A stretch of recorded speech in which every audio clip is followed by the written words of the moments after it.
Hello fellow crafters and welcome back to Max DM Crafting. This is the status of the keep, guys. I prepared the tower, the watchtower, and I try all the time to make it playable inside. We have already a couple of levels that are playable, and I don't like very much to use magnets, guys, because they can be tricky when you put them together, and all the time you can actually make mistakes with the measurements and stuff. I like this strategy, so basically I create some elements that allows you to just put everything together in a stable way without any magnets. It's like a jigsaw puzzle, so basically when you put this together in this way, it cannot go any way. Now we need to create actually the matriculation for the tower, and I don't know how to make it actually, but I will follow my instinct. Welcome to my channel and crack on!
Preparing wall section is an activity that I love. It allows me to perform simple and systematic movements, helping the mind to relax while the work is done. In this case, I am preparing walls built with wooden planks, which will house the watchtower's peepholes. My technique involves a certain speed of execution. The details are inserted in large blocks without dwelling too much on the individual elements.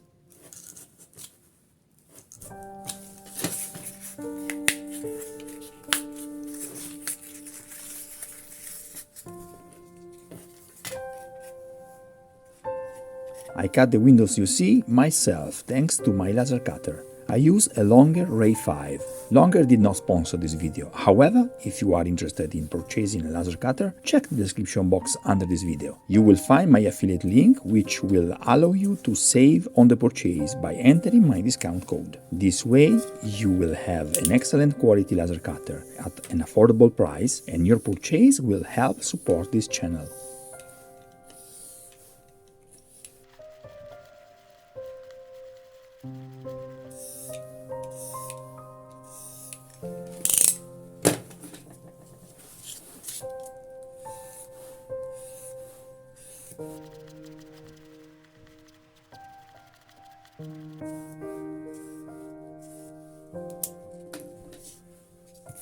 Using a medium hard metal bristle brush allows me to create the wood grain on my XPS foam beams. This technique depends greatly on the density of the foam you are using. I use 1-inch high density polystyrene. It is a material that is not very elastic and cuts perfectly, maintaining every minimum sign produced.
Two pieces done, two to go. I'm not sure of their length, but the beauty of working with this material is that we can easily shorten the pieces once finished, thanks to the Proxxon. So far, so good.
liked this video, please hit the like button and don't forget to subscribe to the channel. Till next time, happy crafting!